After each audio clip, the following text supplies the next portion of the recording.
Welcome back. All right, so I've talked about the Pacific Division, what they did in the offseason.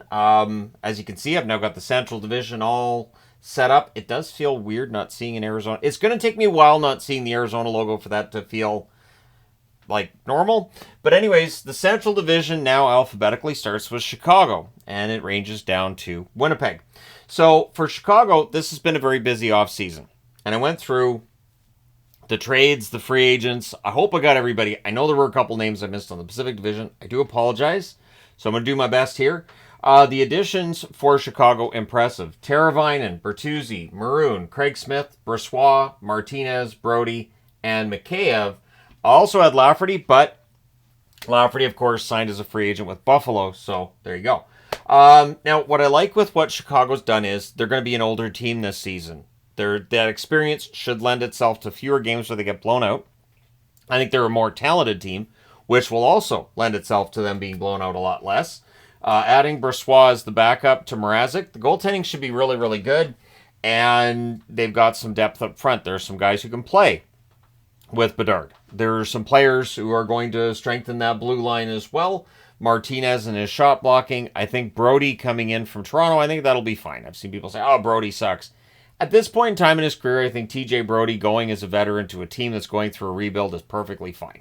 Now, the subtractions, Blackwell, Entwistle, Reese Johnson, Tyler Johnson, Radish, and Zaitsev. Now, Tyler Johnson, at the time I'm recording this, is not actually signed with another team that I've seen. We'll see if he does get signed or if he ends up on a tryout or if Chicago finds a way to bring him back. But yeah, I think Chicago's done a really good job so far this offseason, and it should be interesting to see how many more wins this equals for them this coming season. Now with Colorado, their additions, nothing earth-shattering here. They had DeHaan, they had Jacob McDonald, Parker Kelly, Brandstrom from Ottawa as well, and Rosen coming into Colorado. He's depth on the blue line for them. The subtractions, technically Cogliano's a distraction as he's no longer playing on the ice for them, although he is still a part of the organization. Duhaime leaves. He was just a rental at the deadline. Jack Johnson leaves. Caleb Jones leaves as well. Zach Parise retired. Trennan is gone. And Walker gone as well. He was a rental at the deadline. So nothing major gone off their roster in terms of core pieces, of course. This is just going to be a very similar team in 2024-2025 as the one that played last season. They're just going to be looking to go a little bit further in the playoffs. Now, to go a little bit further in the playoffs, they may have to go through Dallas. Dallas's additions, Lyubushkin, a contract that I will admit is a little eyebrow raising. We'll see how it ages for them. Maybe they can get his game in order. DeSmith, decent backup coming out of Vancouver and replaces Wedgwood. Dumba, a bit of a surprise. Dumba signs in Dallas. Talk about how the fans don't like Dumba and yada yada. It'll be fine. As long as he plays well. If he doesn't play well, then yeah, things you might want to bring some popcorn. Brendan Smith added from New Jersey, and Blackwell added for some depth up front. So again, for Dallas, it's not going to be a major change in the way this team is set up. They're going to miss Hakanpää, but apparently their doctors decided Hakanpää's knee is not workable. That's why he's no longer a Dallas Star. Matt Murray exiting the team. I'm sad because I liked having the other Matt Murray because it was fun to talk about Matt Murray starting a game and people go, wait a minute, I thought he was in Toronto. Pavelski, of course, announcing he's taking the year off. He's not officially retired, but he's very likely going to be retired.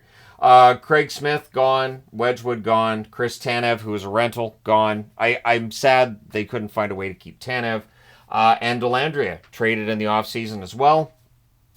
Hopefully Dellandrea does well in San Jose, but Dallas, they had the reasons for moving on from Dellandrea.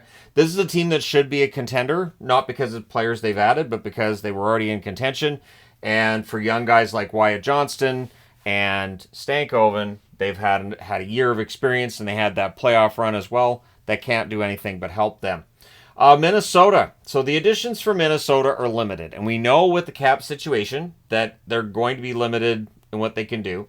Adding Trennan may end up being a good move for them. They also add Boyd, Reese Johnson, Lauko added as well in a trade with Boston. The subtractions, Goligoski, who is still at the time I'm recording this a free agent, Lucchini, Mermis, Mason Shaw, and Lettieri. So kind of sad to see Mason Shaw leave the organization, but I understand it. He made his comeback, but it didn't quite land the way that Minnesota or Shaw would have wanted it to, so he moves on. He has found another home in the division. So, for Minnesota, we'll see how things go this season, but with how strong this division is, I will not be surprised if Minnesota is just not really in the playoff picture this year. Nashville. So I'm worrying Nashville because I think they've won the offseason in the Central. Adding Stamkos, Marchessault, Shea. Those three big names right there definitely going to help. Carrier's excellent depth up front. Wedgwood's a good backup goaltender. Hinostroza, Lucchini, Blankenberg, and they've added Matt Murray. So they've got some goaltending depth there. I don't know what that means for Askarov, because now they've got Matt Murray, likely the backup at the AHL level. Wedgwood's going to be the backup to Saros. Askarov kind of looks ready. So we'll see what happens there. But a lot of depth. I kind of like the pickup of Vinny Hinostroza. People know I'm a Vinny Hinostroza fan. We'll see if he gets some games for Nashville.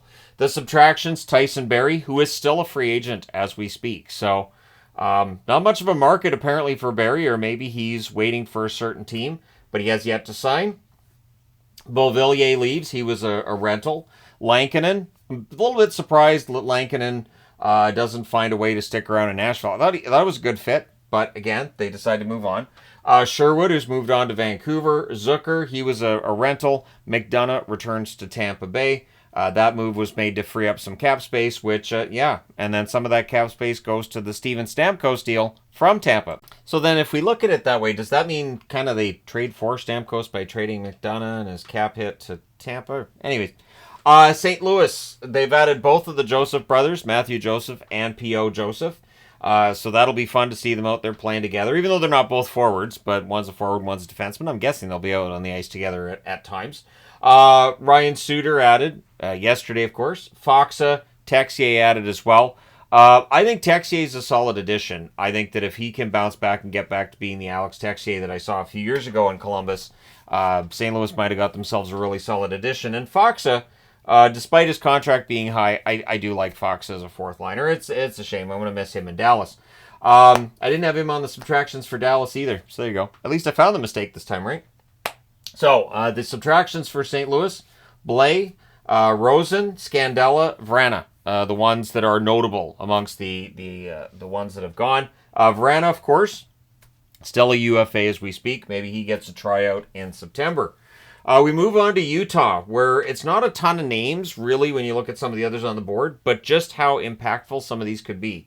Stenlund gets added from Utah. He, of course, got a Stanley Cup ring in Florida. Sergachev added from Tampa. He has a couple of Stanley Cup rings from Tampa. Marino gets added from New Jersey. He played in New Jersey. Ian Cole gets added from Vancouver. He's been through a few teams, but he is a veteran defender that'll play third pairing minutes. And Sokolov gets added in a deal for Yannick. And Sokolov signed an extension. Yannick signed an extension in Ottawa. Travis Boyd amongst the subtractions. Josh Brown, Kirkland, and Mosier.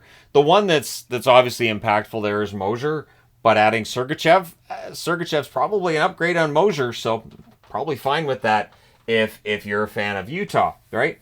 But if you're a fan of Utah and you're still like, hey, I'm just getting to know the NHL, that's a really good trade. So I do like what Utah's done. There's still a lot of room for them to do a lot more. Again, this is July the 11th as I'm recording it, just to throw that out there. But yes, Utah, I think, has been quite good with what they've done so far in the offseason. Winnipeg. Winnipeg adds a couple of goaltenders to back up Hellebuck. They had Kakkonen, they had Comrie as well. So Comrie's probably number 3 there, but I mean, Kakkonen had his ups and downs over the last couple seasons here, so we'll see.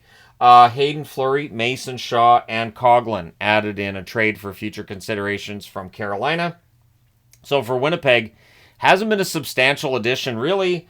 The subtractions, though, Brossoit, they're going to miss Brossoit, right? Maybe Kakkonen ends up turning things around and gets that consistency in Winnipeg, but they're still going to miss Brossoit. Delia amongst those that are gone, and Brendan Dillon, they're going to miss Dillon on the blue line. Monahan ends up being a rental for them. Monahan had some pretty strong games in Winnipeg, and Toffoli, who was also a rental for them. So Winnipeg, it looks like on paper, probably taking a bit of a step back. I think that Colorado and Dallas and Nashville probably end up fighting it out for those top 3 spots. Winnipeg probably at this point I would think would be the 4th best team. And then from there, you've got St. Louis, Utah, Minnesota. Any of those three could finish in any order from 5 through 7. And Chicago's probably bringing up the rear in 8th, but it should be much closer to 7th this year than they would have been last season. And so this division should tighten up at least a bit, right? But I am wearing Nashville because I think they've done a really good job so far. But again, keep in mind, Utah still cap space, still able to sign, bring guys in, and make some trades. We'll see what they do, or if they just keep that cap space, because cap space is gold.